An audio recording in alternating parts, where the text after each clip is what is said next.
Welcome here. Welcome here. Welcome here. Welcome here. Welcome here. Welcome, welcome, welcome here. Welcome, welcome, welcome here. Welcome, welcome, welcome here. Welcome, welcome, welcome here. Welcome here. Welcome here. Welcome here. Welcome here. Welcome, welcome, welcome here. Welcome, welcome, welcome here. Welcome, welcome, welcome here. Welcome, welcome, welcome here. Welcome here. Welcome here. Welcome here. Welcome here.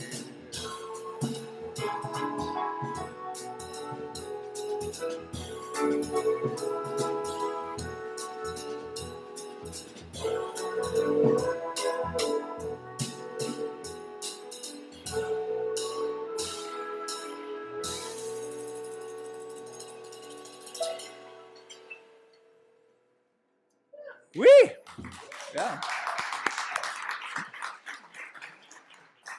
Yes, welcome to our jazz ensemble this morning. Randy, Michael, members of the congregation, Al at the piano, Tim on the percussion. What a gift. I invite you to take that energy and use your eyes and your faces. And if you're on Zoom, your eyes and your faces, look around, and with the look on your face and the feeling in your heart, I invite you to just welcome folks with your eyes, with your gaze, with your gestures.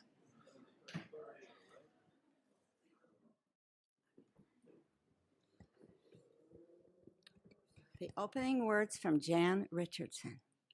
You hardly knew how hungry you were to be gathered in, to receive the welcome that invited you to enter entirely. Nothing of you found foreign or strange, nothing of your life that you were asked to leave behind, or to carry in silence or in shame. You began to breathe again. You learned to sing. But the deal with this blessing is that it will not leave you alone, will not let you linger. This blessing will ask you to leave, not because it is tired of you, but because it desires for you to become the sanctuary that you have found.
Welcome, everybody. That was I Want to Be Happy. I don't know about you, but that made me very happy. Thanks for. So welcome to UUCM, the Unitarian Universalist Community of the Mountains. Welcome to those of you here in person in Grass Valley, California, and welcome to those of you joining us today on Zoom. My name is Randy McCain. I'm the worship associate for this morning's service. Today, we continue our exploration of this month's theme of belonging. Belonging. The word conjures up cozy images of being surrounded by loving friends and associates, cups and cakes, hugs and handshakes, hail fellows well met, drinks all around. But the longer we bask in this glow, the more we notice it's fueled by equal parts work and leisure. After all, someone's got to keep the fire lit. Someone's got to polish the silver. Someone's got to lock up the clubhouse after the last dish has been cleaned. So this morning we ask not what belonging can do for us, but what we can do for belonging. In the process of contributing to a community that welcomes us, we strengthen it and ourselves, and by doing so, extend its welcome to others. By placing this basket of black oak acorns on the altar, we acknowledge that the Nisenan people are still here among us today, though nearly invisible after generations of erasure and exclusion from California's history. We understand we are on Nisenan land that was never ceded, and the original tribal families have yet to recover from the genocide of their people. We commit ourselves to supporting the Nisenan in their efforts to stabilize their people and restore tribal sovereignty.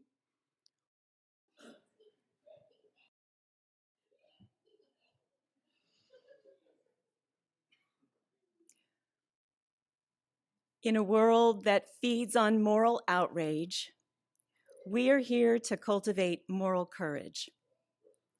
In a time that prizes picking sides, we gather to draw a wider circle.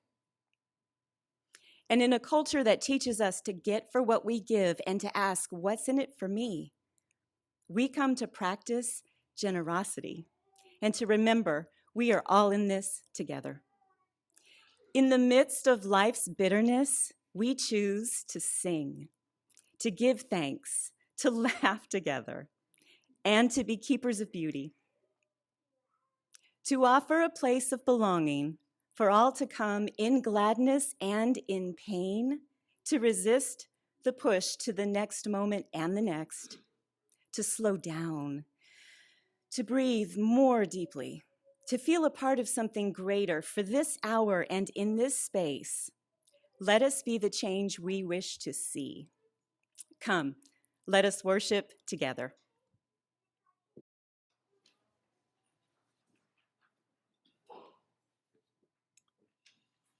This would be a perfect time for those of you at home to light your home chalices. Today's wisdom story follows the idea of belonging, except what about the elephants? Strictly No Elephants by Lisa Manchev, illustrated by Taehoon Yu. We read this with permission of Simon & Schuster's, and we're grateful for that. The trouble with having a tiny elephant for a pet is that you never fit in.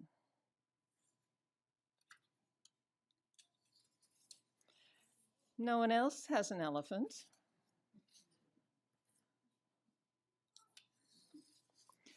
Every day, I take a walk with my elephant. He's a very thoughtful kind of walker. Notice who's holding the umbrella?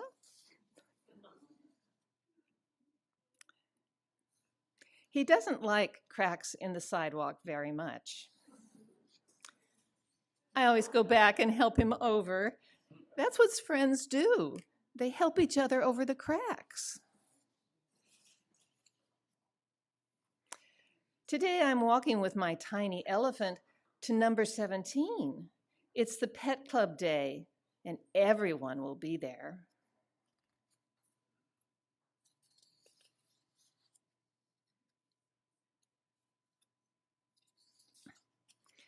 Come along.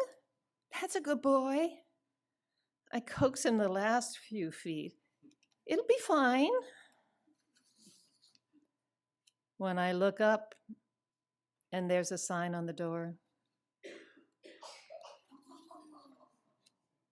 Strictly No Elephants. My tiny elephant leads me back to the sidewalk, never minding the cracks.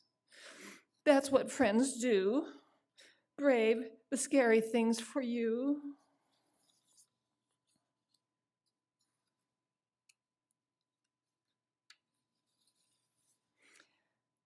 Did you try to go to the pet club meeting today, the girl asks.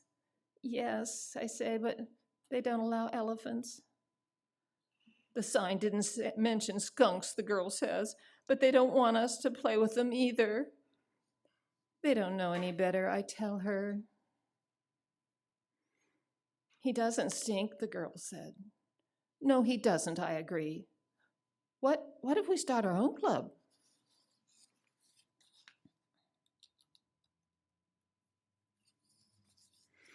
Come along, I say, making certain that my tiny elephant follows me, because that's what friends do. They never leave anyone behind.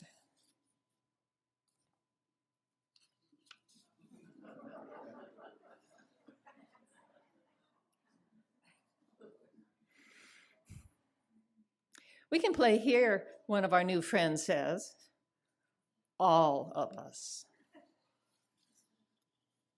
So we paint our own sign, scratching out strictly no strangers and no spoil sports, and add all are welcome. My tiny elephant will give you directions if you need them, because that's what friends do.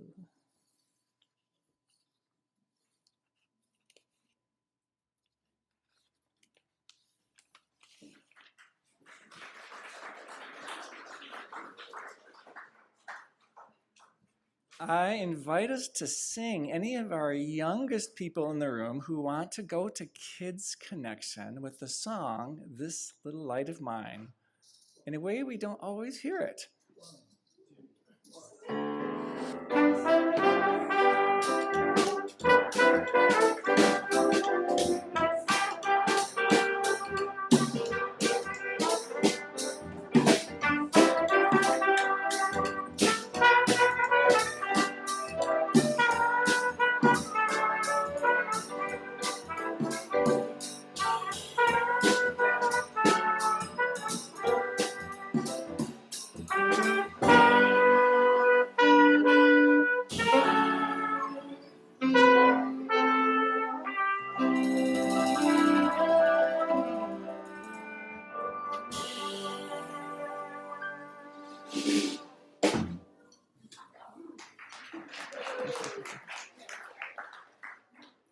Oh, that all raises the energy on a Sunday morning, doesn't it?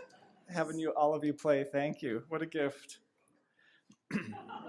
One more time, or 7 more times. I have the great gift of having a chance to be on sabbatical, thanks to the congregation coming right up. And this cutout of me was one of the things that came out last night at a lovely party, thank you, so that when I'm gone, if you need support, just a little disconcerting to have it aiming into the room, so that's me looking wistfully out the window, imagining some wonderful camping coming up.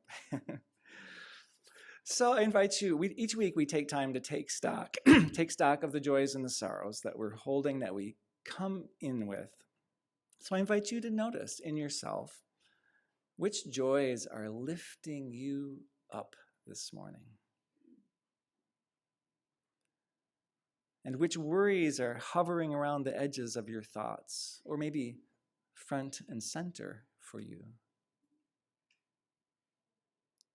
Whose health and whose life journey is on your mind and in your heart?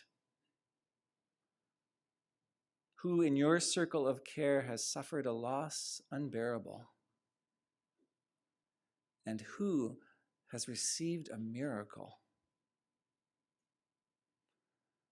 Whose home or life is underwater or on fire? Whose youthful passion and perspective is giving you a measure of hope for the future? Who's on your mind, and in your heart, and in your prayers as we gather this morning? For those of you on Zoom, I invite you during the music and the ritual here to type into the chat some piece of what you carry this morning. And for those in the room, we have a ritual of taking stones from the table here and placing them in the bowl of water. If that feels comfortable to you, I invite you to do so. Let that stone represent what you've brought with you in your heart and mind today. And let that water in the bowl represent all that holds you, including this room full of people this morning. In the music, in the ritual, in the typing, in the otherwise quiet, may we hold each other.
I have placed stones for the people of Ukraine, the people of Russia, people of Puerto Rico, people affected by the mosquito fire, There are candles lit for those large things in our lives and in our world. And there are stones for all the rest. And to know that if coming up during a service is not your thing, the bowl is still here afterwards. And it's a really beautiful sight to see the stones in the water. And to know that this is a room full of what a room full of people is holding, and that we're holding each other. I would invite us into a body prayer today, just to hold all of this together. I'm adapting a prayer by Annie Scott, who is this congregation's primary contact with the Unitarian Universalist Association. So during the sabbatical time, Annie's a great resource. So if the board needs support, she'll be right there. So I invite you to rise in body or in spirit as feels comfortable to you, and we'll begin with hands in front. So if your body allows and is comfortable to you, I invite you to rise. Hands in front in this fingers touching prayer pose. It's a moment to find your inner quiet.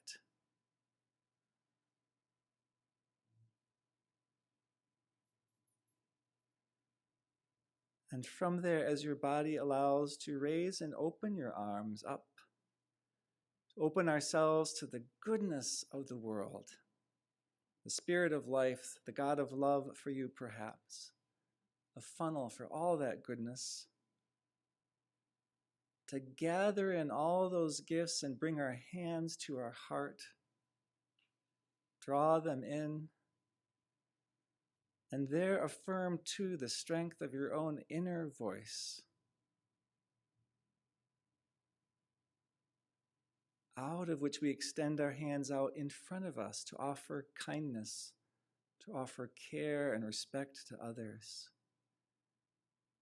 And we lift our hands outward more and farther and higher to offer to others and the world all the gifts that we have to give at this moment in our lives. And we return to our stillness, fingers touching, hands over heart, our own center. From there, we open up to receive the goodness, draw it into our hearts, recognize the wisdom there too. Let our hands move outward to offer our kindness, our care, our compassion to others, and even farther to the world as we're able. And we return to the stillness at the center. And one final time without words.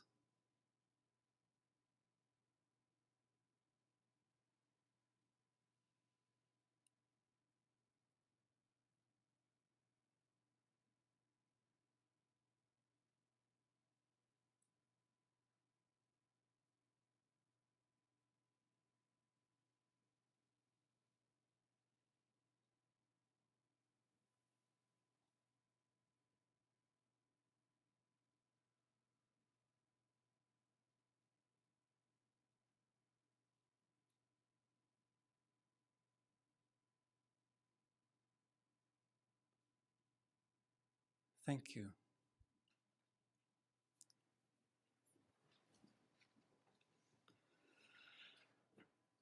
The jam session. It's a term used to denote an informal gathering of musicians playing a familiar set of songs together. There are blues jams, old-timey music jams, weekly Celtic sessions, and rock and roll open mics.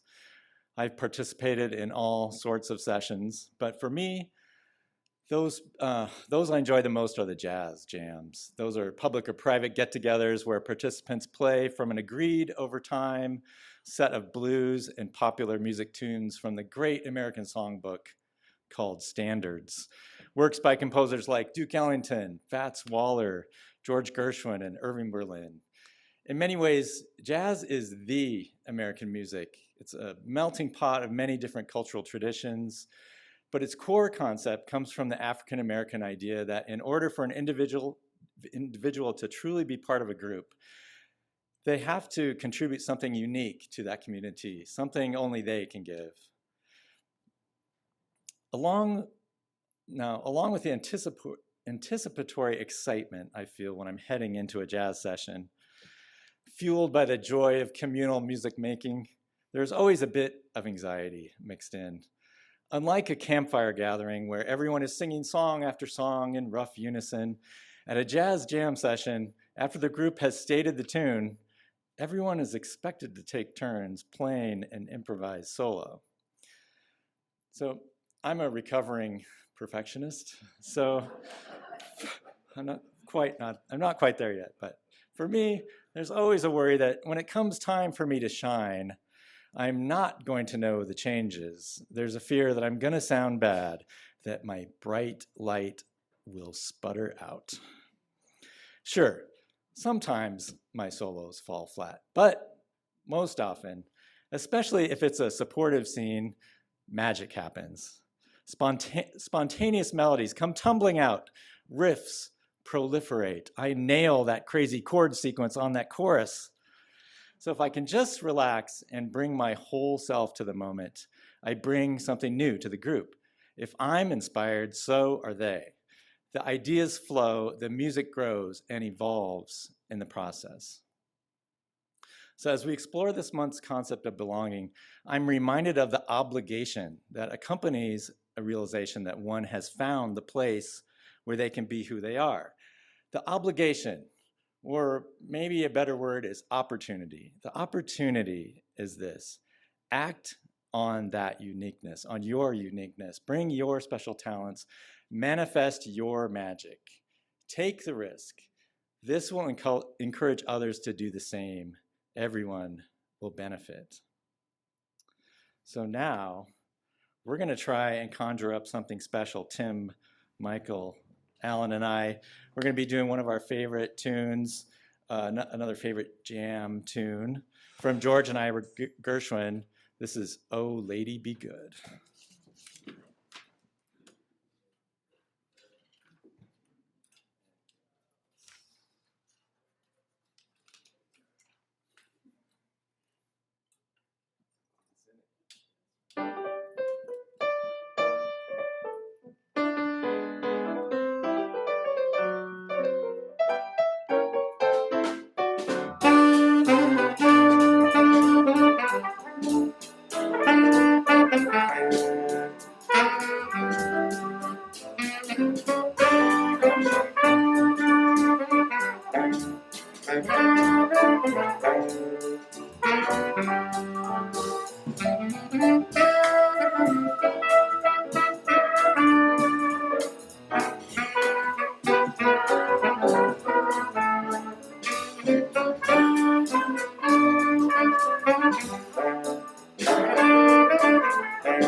Randy, thank you for both the reflection and also the playing and the gathering of the team. Thank you. That's really. Also, what do you do after that? What do you do after that? Hmm. So you may know that I had much of a lifetime of a career in church music, and I'm aware of the power of music, right? And so often people would come to a service because of the music, right? Which is no small thing, and right. So I'm going to say some words for the folks who need words too. All month long, we've been opening with the insight of Jan Richardson. So let's take this idea of welcome and draw it out just a little bit farther. As Jan put it, you hardly knew how hungry you were to be gathered in, to receive the welcome that invited you to enter entirely. Nothing of you found foreign or strange. Nothing of your life that you were asked to leave behind or to carry in silence or in shame. You began to breathe again. You learned to sing. But the deal with this blessing, as Randy noted, is that it will not leave you alone, will not let you linger, because this blessing desires for you to become the sanctuary that you have found. I shared in a new member welcome service several years ago someone's notion that we truly become a member of a community, not when we join, but when we take off our bib and put on our apron. When we move from being primarily concerned about being fed to being able to be concerned about other people being fed. This community, as with most every community in these times, I think, is in the midst of learning to reconnect for a new era in community life. It's Zoom-enhanced community life. And so I know that many among us are hungry to be fed, hungry in a new way to be gathered in, which has to be met first, right? The bib has to come on first, right? You have to be fed. But then the apron comes ideally. So this invitation to become the sanctuary we have found, for now, might have to travel right alongside that needing to be fed, right? So it might accompany us. But while we're reconnecting and finding community anew, we will do well to keep sight of the truth that others who are not here yet, and some who are also longing to be invited in entirely. Nothing of them found foreign or strange. The question is, what if something of the person seeking does ring foreign or strange to the persons who are already here and already welcomed in? What then? The Reverend Manish Mishra Marzetti, who serves our congregation in Ann Arbor, Michigan, points out in a book of essays titled Beyond Welcome that newcomers in our congregations are often sent the subtle message, if you like what we typically sing, if you like what we typically read, if you like what we typically talk about, if you like what we admire, if you can afford what we can typically afford, if you like what we typically do, then you probably belong. It's a silent and effective vetting process, he says, even if not intended. If the painful divisions of our time are teaching us anything, It's that human surviving and the possibility for human thriving are calling us beyond such uninterrogated vetting processes. We're being called beyond that kind of welcome. In terms of human social development, we're being called to the next level of welcome and inclusion. In one of our starting point sessions recently, for people who want to find out more about this tradition and this congregation, we were talking about the subtleties and the nuances of how we best listen to one another. When we're really listening, what is that about? And one of our participants reminded us of the platinum rule. The golden rule being, do unto others as you would have them do unto you. And the platinum rule being, do unto others as they would have you do unto them. Right? I'm no longer the point of reference. This is that kind of shift.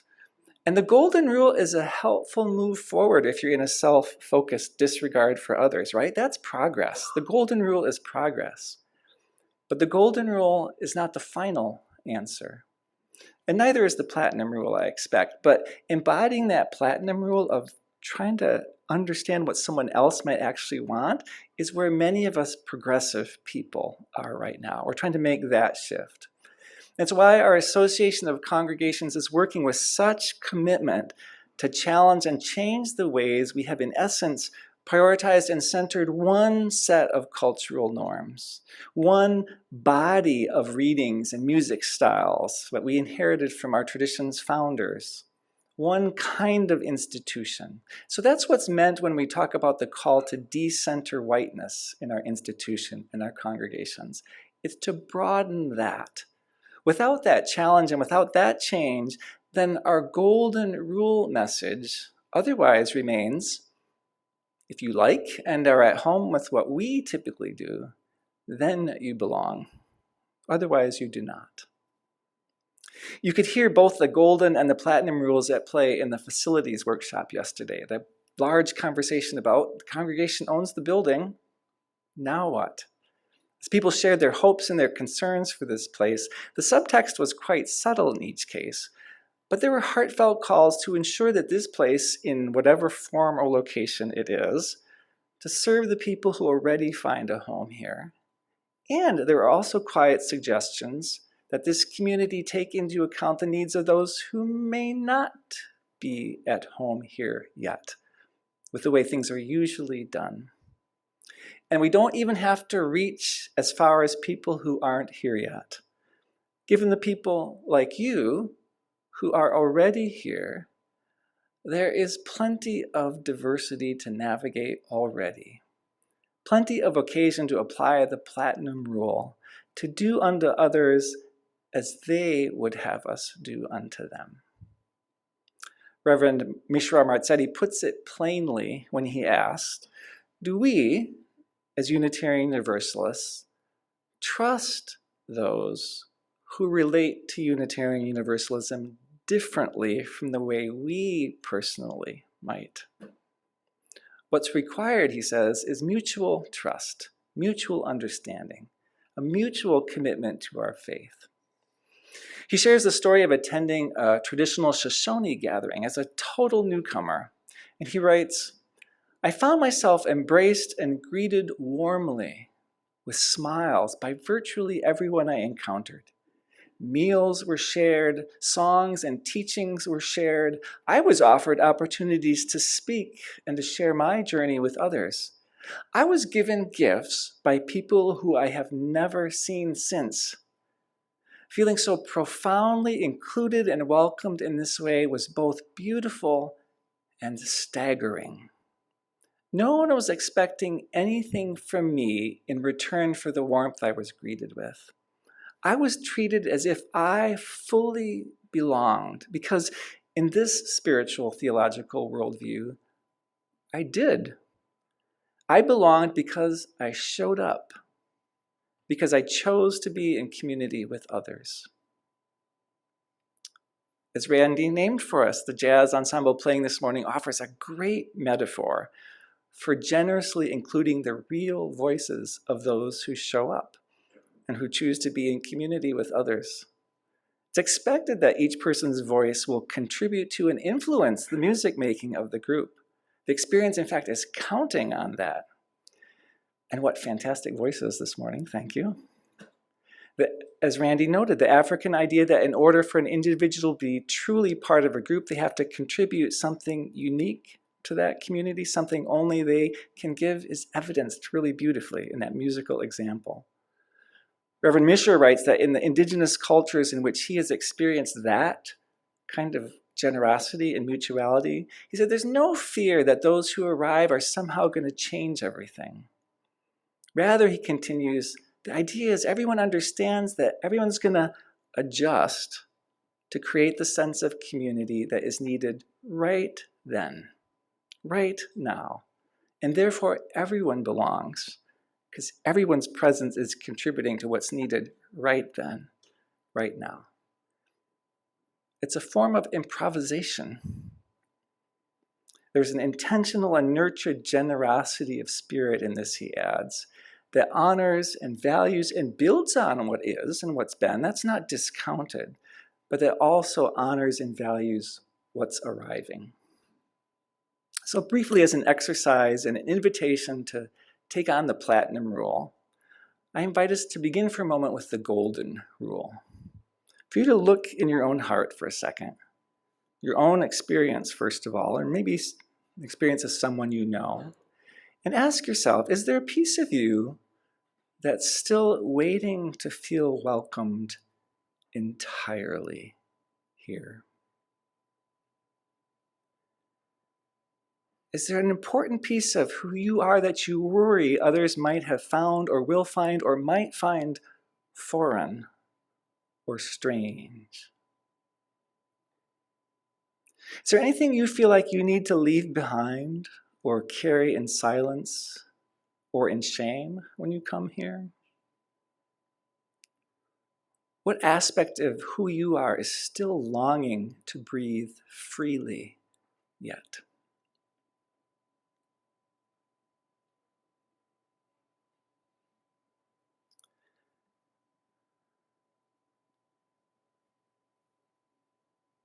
I invite you to take that, whatever that is, whether you are thinking about yourself or someone you know, and draw on that golden rule piece. Take that and everything you know, and say, what would you have others do unto you to welcome those parts of you? And then make that final turn. With everything you know so far about yourself and others, how would you know, how would you go about doing unto others as they would have you do unto them?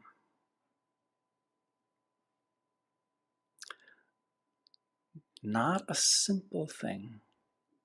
How would you know, how would you go about doing unto others as they would have you do unto them? So there's a seed I invite you to take with you in California where you can plant things in the fall.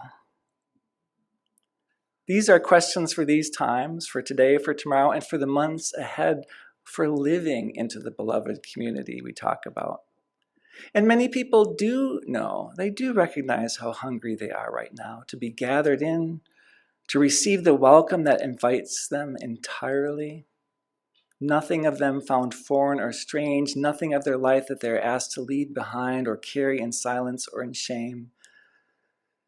May all who choose to be here in this community, including you, begin to breathe again. May all who choose to be in community here, including you, learn to sing or to play in the jazz ensemble that is this congregation. May all who choose to be in community here, including you, become in time the sanctuary that they find. So may we all be.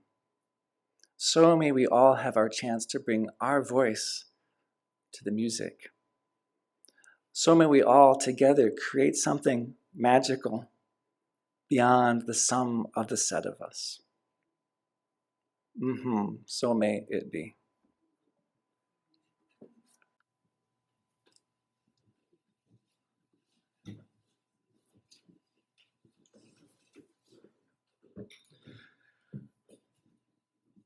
Twenty-five percent of our offering this month will support Sierra Streams Institute.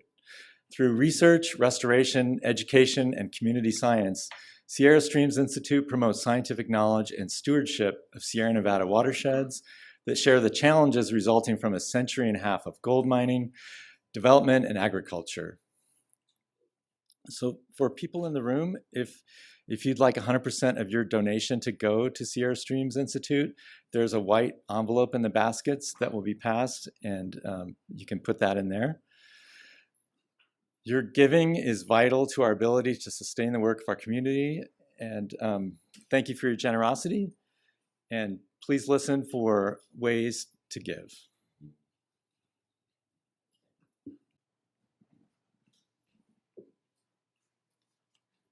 Your generosity remains essential to our ability to sustain the work of our community.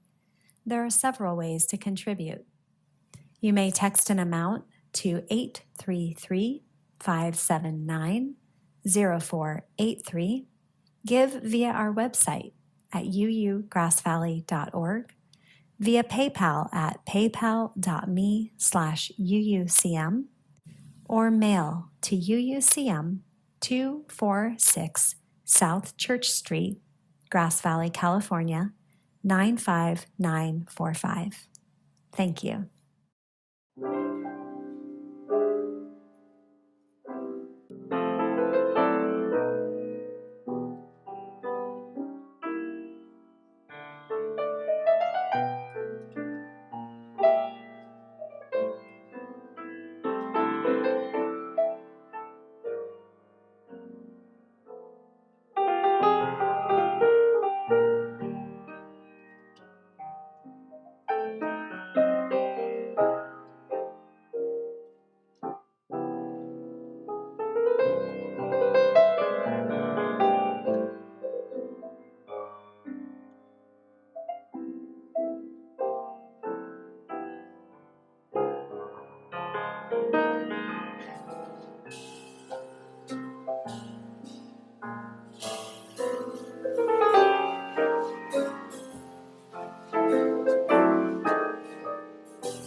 Thank you for your generosity. That was beautiful, Al and Tim.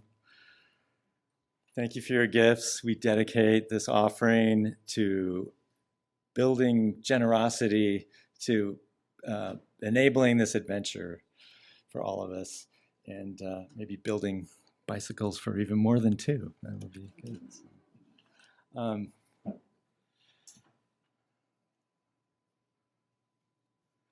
So I wanted to say our thank yous this morning. First, I want to thank Tim and Al and Michael for playing this morning. Yes.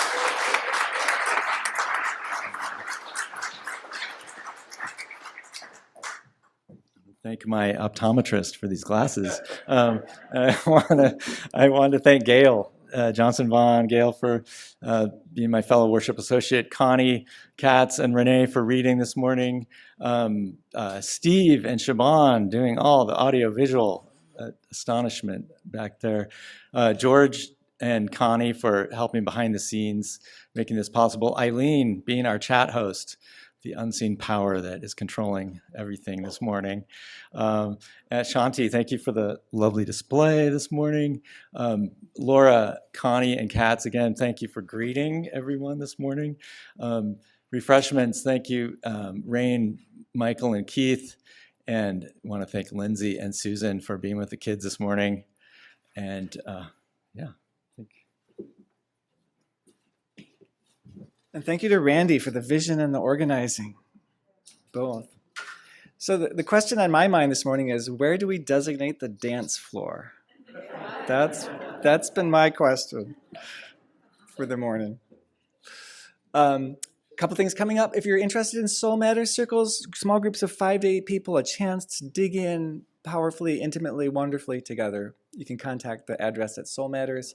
Fabulous Justice Night planned for Tuesday with an amazing panel of people to come and learn where things are at and what's possible now. Tuesday evening, both here and on Zoom, I believe.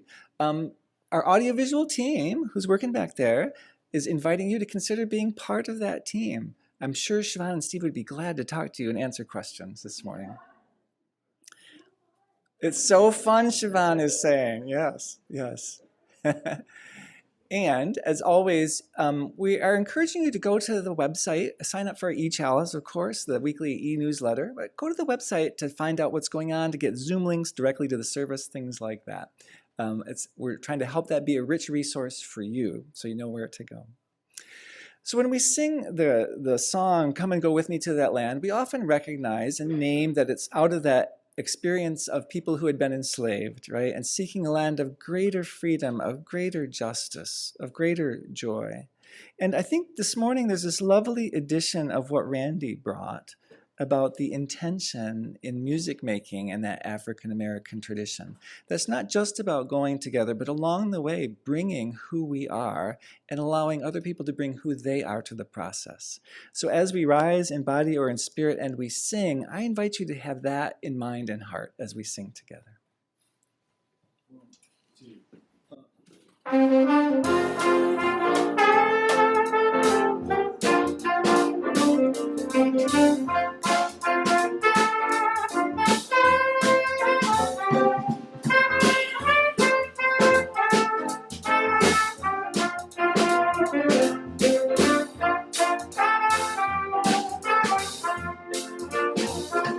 Come and go with me to that land. Come and go with me to that land. Come and go with me to that land. Where I'm bound, where I'm bound. Come and go with me to that land. Come and go with me to that land. Come and go with me to that land. Where I'm bound. There'll be freedom in that land. There'll be freedom in that land. They'll be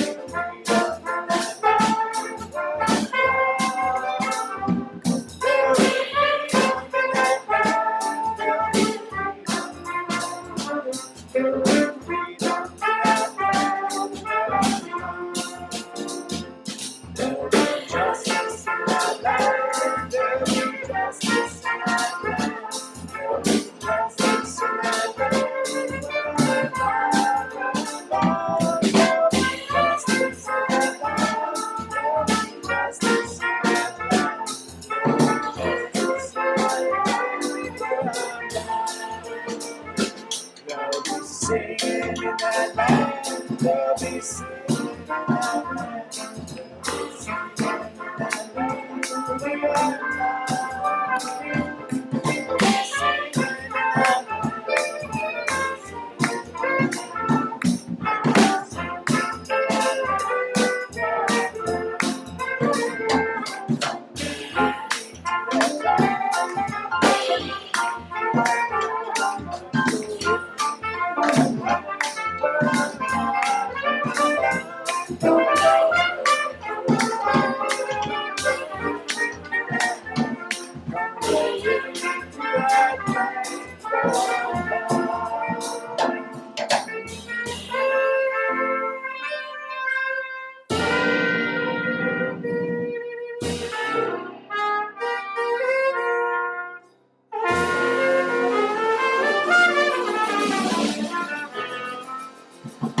So what are y'all doing next Sunday?